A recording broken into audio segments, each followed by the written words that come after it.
South Africans, I will never understand how Senzo Mchunu got to disband an effective team such as the Political Unaliving Task Team. They did not only find the people who are ordering the hits, also known as the kingpins, they also ensured that a work that takes 30 days takes only 3 days.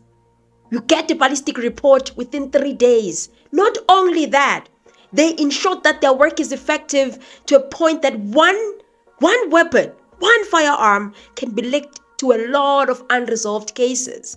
In this video, I wanted us to speak about the senior ballistic or forensic analysts who have appeared before the Madlanga Commission. Analyst who worked on the firearm basically tampered with the surface, because maybe I will use another word, not tampered. He was attempting to retrieve the serial number. That means he has done some sending of the surface, meaning he prepared the surface, and then he couldn't retrieve the serial number. Now it will be difficult for the next person. I would expect the next person to have a tough time or a difficulty to be able to find the serial number, because him or herself needs also to prepare the surface again, to clean it and to prepare it for him to now apply those chemicals. So it is advantageous for the first person the first person is on an advantageous position than the next person, because the next person will be working on the surface that has been already worked on. So Warrant Officer Kida was, but apart from what all this happening, Warrant Officer was able to retrieve the serial number on that firearm. So the big weapon to remember in this is the AK-47 57 63. That is the serial number of that AK-47. It has unalived a lot of people. And that I say because of the testimony of Captain, I think it's the Captain Solomon Modisane, who is the senior forensic analyst, and he's working, or he got instruction from the PKTT. So he says that this thing he realized after Warrant Officer Keda was instructed to re-examine the outcomes or the report of Pretoria Silverton, which comes from Captain MAKGOTLOE. And Captain MAKGOTLOE had a lot of errors in the report, and even released the report without a reviewer confirming that the report is ready to be given to an IO, which is the investigating officer. I think they had a suspicion that these cases are possibly linking. That's why maybe they forwarded the request to me to do the comparison examination, commissioners. Yeah, but it bothers me that the same request was not given to Silverton. I mean, if you are aware that an AK-47 has been recovered in Bramley, and you are aware that you're dealing with other murders that involve an AK-47, why would you not perform the exercise? Yes, commissioners, because there were already suspicions that of the examination by the investigating officers. There were suspicions of how can I put it? Of not of the integrity of the Pretoria lab. Maybe that's why they sent it to us, not to them. So what Keda found was that the firearm is actually linked to other unalivings, and they had to verify indeed that that is the case, the outcomes of Keda. So they initially the captain had 27 cases, and then had those 3 that came from Pretoria that were added. And they had to then start with the investigations to see if whether these cases are connected, the firearm is connected to all these cases or what. So then what they did is that after Keda was able to retrieve the serial number, because the serial number is very important. It's like it reveals the identity of the owner of the firearm. The same applies to the engine number of a vehicle. It shows the identity of the firearm. It shows the history of the firearm. Who's the original owner of the firearm? It will show that.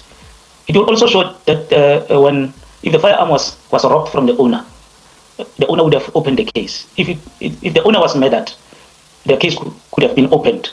So that serial number, if we retrieve it and we give it to the investigating officers to check on the system, it will show the history, who does the firearm originally belong to, and how was it taken from the lawful owner, whether the lawful owner was killed, whether the lawful owner was robbed, or there was a house breaking and the firearm was taken. So even if MAKGOTLOE was able to find the weapon or link it to whatever, if you're failing to find the serial number, you failed the case. Because from my investigation, you guys can correct me if you have more knowledge than me, because I had to do my research. I know nothing about firearms, but I had to check on YouTube. So from what I would see is that there's a cartridge, right? A cartridge is that thing that has a bullet in front. And the cartridge, whenever you pull the trigger, is pulled by some string, sort of like a string. I think it's the one that has the identity of the firearm encrypted. So when it pushes that cartridge, it then would put or engrave that identity of the firearm to push the bullet to go to the target. So whenever that cartridge is remaining after the bullet has left the cartridge, it then becomes a cartridge case, which then falls off. From other guns, it falls off, and it still has the identity of firearm of which it was fired from.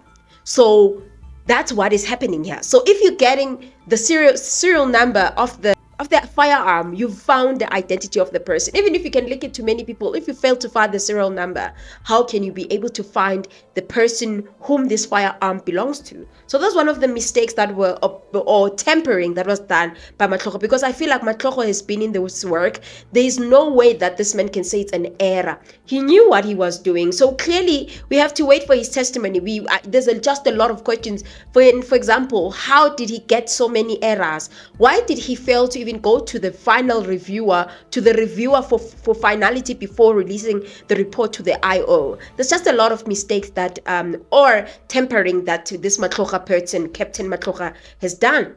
24, I received a request from the PKTT to conduct a comparative ballistics examination comparing 3 political killings cases which occurred in KZN. These cases, commissioners, were unresolved, and there was no suspects arrested in these cases. So they wanted to resuscitate these cases. So they requested me to compare these 3 cases, which are Escort Case 92 of 8/2019, Newcastle Case 208 of 5/2019, and Escort 100 of 9/2018.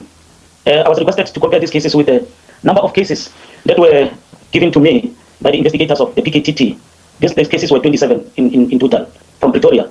So I've mentioned all these 27 cases in my report. I don't know if I must read all of them, but they appear on my statement. The type of firearm were similar. Like it was an AK-47 that was used on these 3 KZN cases.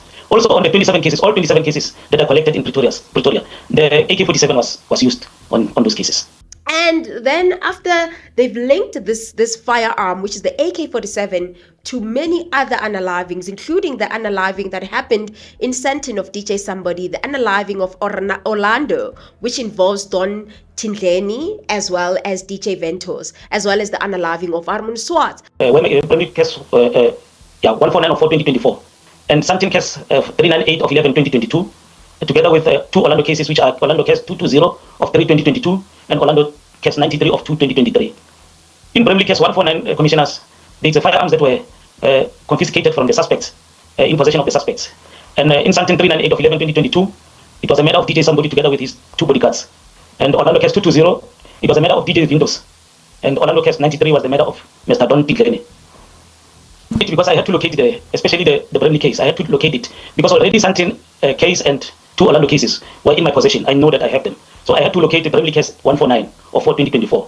I then went into the system on the same date, the 30th of December. I checked on the FSL system. The FSL system, commissioners, is a centralized national system. So I used this system to locate this case file from Bramley. Upon accessing the system, commissioners, I noted that Bramley case 149 of 4 was reflected twice on the system. There was a Bramley case 149 of 4/2024 that was examined in Pretoria in ballistics Silverton. And there was another entry that was made in KZN, where the same entry reflected in KZN MAKGOTLOE ballistics. So I established that the same firearms initially examined in Silverton ballistics were the same firearms that were examined in KZN, according to the system. This is the same firearm, commissioners, that murdered DJ Somebody and DJ Windows and Mr. Don Tindleni. So this AK-47 was very, very busy and has been used many a times. So he also spoke about the number of time that they take to have to finalize a case, and especially the part of the forensics. And they say that normally the normal time it's 30 days, but when you're working for the PKTT or you receive instruction from the PKTT, from 30 days to 3 days. So within a day or 3 days maximum, they've resolved your case. And then you want to disband that. it was unique. Our normal turnaround time in ballistics analysis, our normal working turnaround time, is 30 days, if I'm not mistaken, to finish the case. Our turnaround time, we made our own turnaround time in the PKTTS ballistics to 3 days, commissioners, maximum 3 days. So this case, it's based on my experience also, commissioners. Just it's a small case. It's a small case to me. Yeah. So, and then one of the mistakes that they realized is that the amendments of the report were made on the report instead of a sheet. And you are not supposed to write the amendments of the 212 report on the report. You're supposed to write on a sheet of some kind. So he says that that in and of itself was one of the mistakes that MAKGOTLOE find himself doing, Captain MAKGOTLOE. Commissioners, it wouldn't reflect on the section 212 report, but it will reflect on the worksheet that the member has completed after examination. So the confirmer will sign on the worksheet that will be attached on the case file to say, I Captain Modisani, confirm that a warrant officer or warrant officer so-so or Captain so-so retrieved or did not retrieve the serial number. Then I sign on that specific pro forma. And then we then have the testimony of Captain Milden MAKGOTLOE. Captain Milden MAKGOTLOE is one of the senior forensic analysts, and he says that he first started by showing the mistakes that they have found also from the report of MAKGOTLOE or Captain MAKGOTLOE. They say that number one, he used the word cartridge instead of cartridge case, and I think I've explained what's the difference between a cartridge and a cartridge case. You cannot say you found a cartridge and not use the word cartridge case. Paragraph 6 is talking about examining the cartridges. If we can then go to page 7 in paragraph 10.2, and there the report says the cartridge cases mentioned in 3.4 were fired in the firearm mentioned in 4.1. If we go to 3.4, which is on page 4, what is he describing? Can you repeat, Senior Counsel?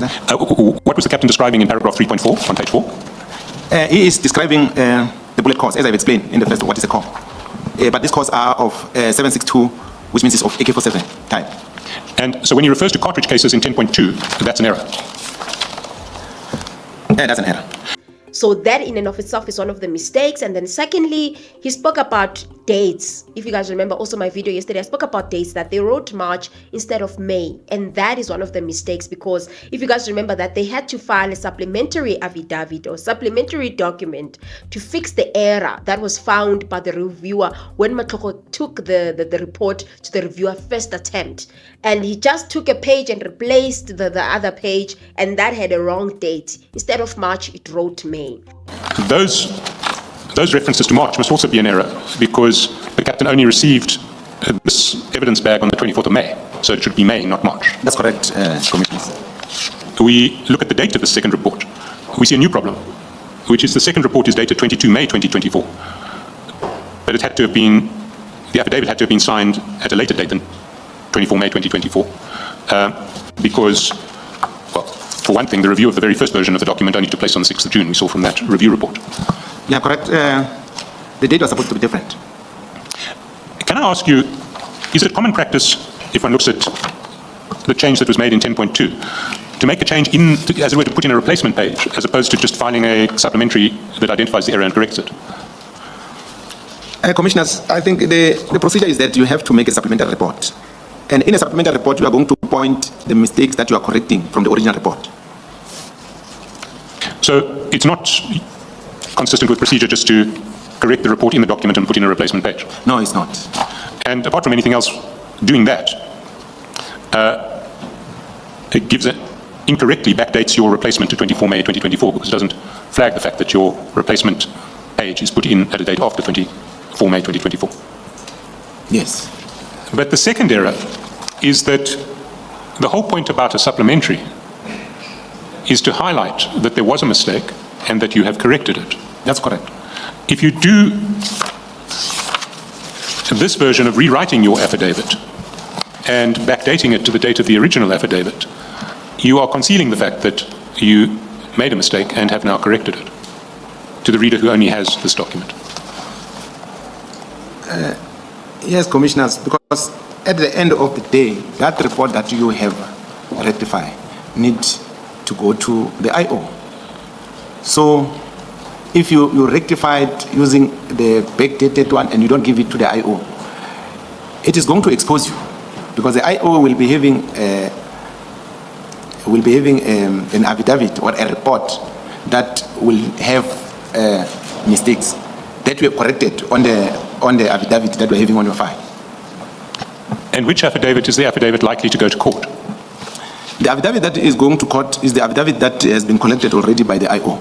And also use the word pistol instead of the rifle. And those are two different things. And from what Kato said is that when he conducted 3 tests of cartridges and 3 tests of bullets, he found that it was not a pistol, it was a rifle. Marked as 363 TC1 and 363 TC2 on the cartridge cases, and 363 TB1 and 363 TB2 on the bullets, and was fired in the pistol mentioned in 4.1. If we go back to 4.1, what firearm is he referring to in 4.1? It's a rifle. It's a 7.62 by 39, a Russian AK-47. And is that a pistol? It's a rifle. So 7.2 is also an error, it should say rifle. I think it's an error. That's one of the mistakes that we found from the first report, or the found from the report that was given to the IOs. So that is the second report. If we go to page 4,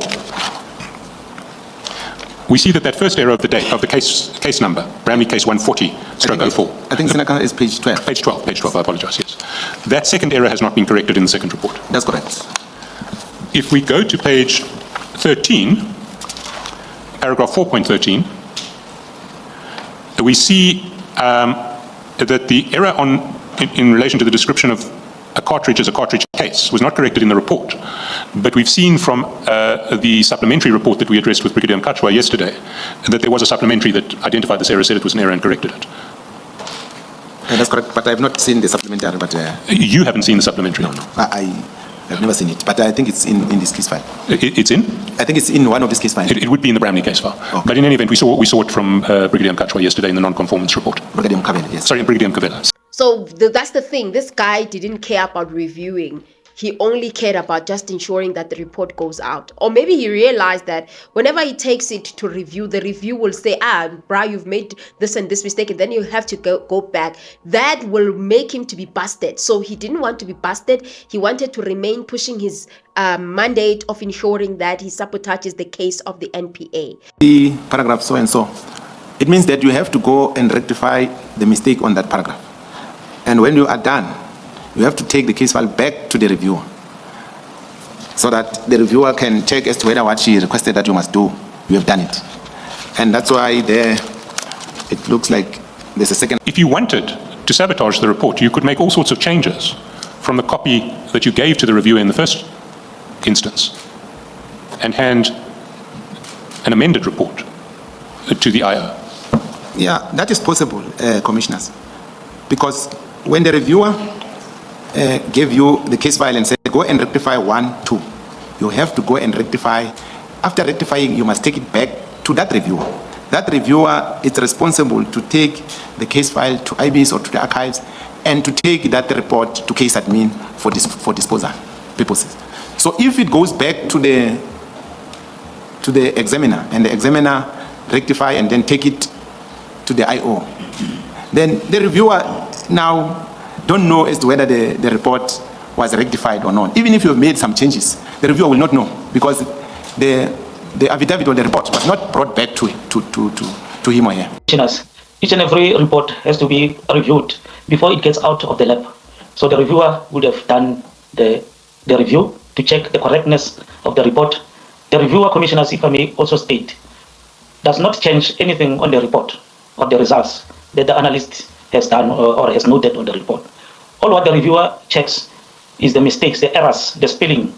If all the protocols were observed, if all the performers were filled according to the protocol. So that this firearm does not link to other unalivings, because even from witness, the first senior forensics, he said that it doesn't make sense that he at first he said that he told the IOs that this firearm is linked to a lot of unalivings. Then in the final report he says this firearm is not linked to any unaliving. Told us that they were told, I'm not sure now whether verbally, by Captain MAKGOTLOE, that there were linkages, but that when they received the report, it did not have or reflect any linkages.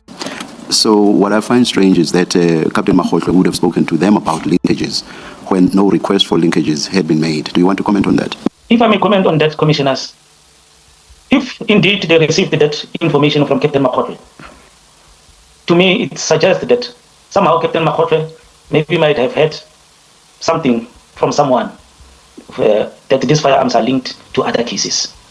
And indeed, if that's the case, I really don't know. It's very hard for me to digest it, but that means all along, maybe I would say Captain MAKGOTLOE knew that these firearms from Bramley are possibly linked to other cases. So this person was literally, definitely tampering with the report. And then to sum up the testimony of MAKGOTLOE, or Captain MAKGOTLOE, he spoke about the report that he compiled, and he said that he looked at the Bramley case as well as 5 other cases. He was comparing that, and he found that the same AK-47 575363 serial number was used in this case, and one of those cases was the case in Middleton, and there was a link. And also it's linking with case 6. And in paragraphs 12.1 and 12.2, you identify the specific links that you found. Can you tell the Commission what they were? Paragraph 12.1. An AK-47 with serial number 575363, it is a Russian make, used in a Bramley, was linked with case 2 and Littleton case. My comparative analysis established that this same rifle previously identified in the Bramley was also used at the case 2 and Littleton crime scenes. So what it means is that the AK-47 that was tested by Captain MAKGOTLOE is linking with the crime scene of Littleton and case 2. Especially when you look at the ammunitions that were used, which is the cartridge. When you look at the cartridge case, you can see that it goes back to that AK-47. So he also spoke about independent microscope comparison, that when they use that independent microscope, they also take it upon themselves to find an independent person to verify, so that by the time the defense forensics comes, they also find the same outcomes that they found. A binocular eye is fitted, and through that binocular eye you can be able to view both specimens simultaneously. And underneath the microscope there are platforms where we place these specimens. These platforms are adjustable, and there's a light that we use for illumination purposes. So we place the exhibits in both platforms, and then you look on the binocular eye, and then if it is positive, what you see on the left must be able to see on the right. If it's negative, what you see on the left, you'll see something different on the left. So that is how the microscope operates. So those are some of the things that they will do to ensure that they know what they're doing. You can ask yourself, who was the reviewer of the work of MAKGOTLOE, Captain MAKGOTLOE? And I think it was Sihlangu. I might be wrong, but Sihlangu was mentioned yesterday as one of the people, Warrant Officer Sihlangu was one of the people that were mentioned to be reviewers. So I don't know if I was reviewing MAKGOTLOE or I was reviewing someone else, but I don't think it's also fair to blame the warrant officer, the warrant officer, because remember the reviewer did see the first report and said, go and fix these errors, and then he went to act like he fixed the errors by replacing certain pages, having supplementary papers, and then gave that to IOs. Then the IOs realized that there's even more and more mistakes. That's when they're like, okay, we are fine, Pretoria, we are going to Amanzimdoti. So I don't know what you guys think about this testimony. Definitely, I think it's so painful that this team was disbanded when it was doing this amazing work, especially not just with finding the kingpins, but also with ballistics. They were doing really good work. And this testimony, all I can say is that there's a lot of people, including the warrant of the head of ballistics or forensics. That guy, I think, Kaber, I think he made a lot of mistakes even with his testimony yesterday, because Captain MAKGOTLOE even exposed him that even if it was that they did the very test, the water tank test, still the person that has to do the secondary or the re-examination can still use whatever findings to link whatever firearm to a certain situation or the unaliving in some other case, of which the head of ballistics said that cannot happen.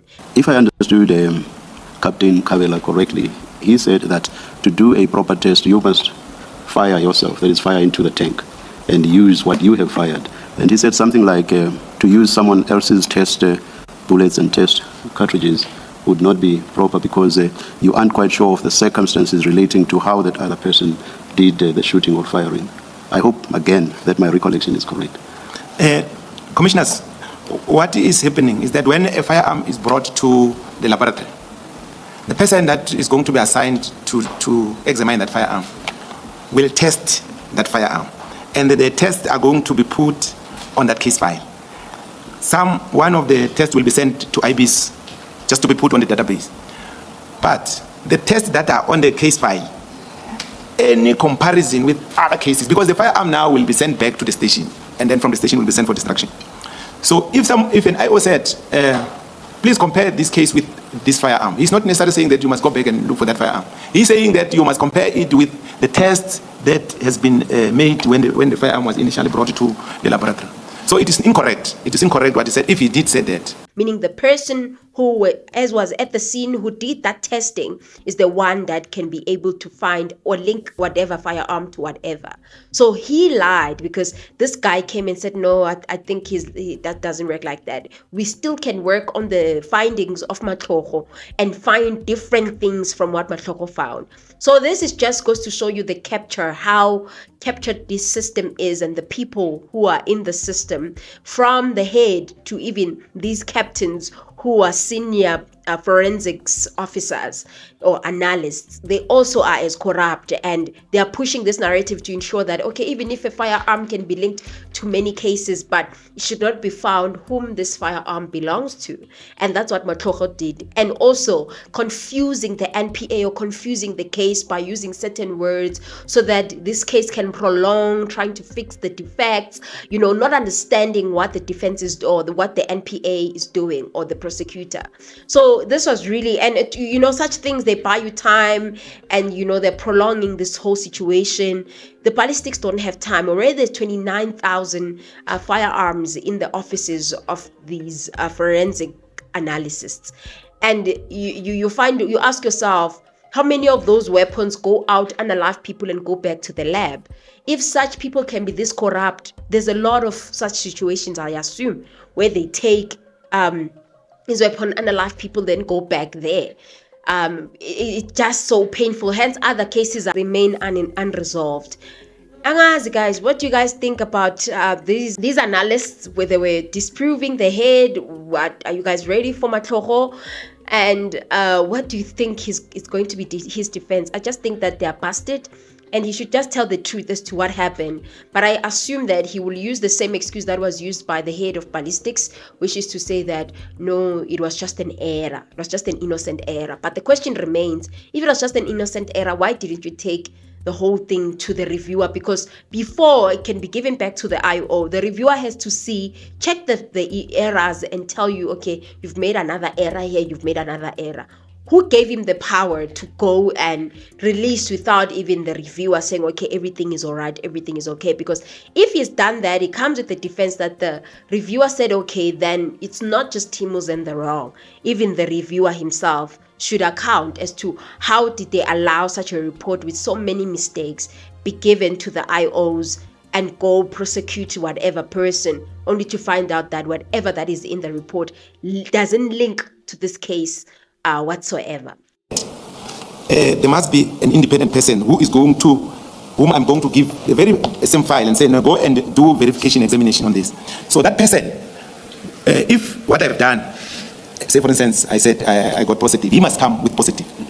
So if I said, okay, what I've done, maybe it is negative, he must come to that very same conclusion.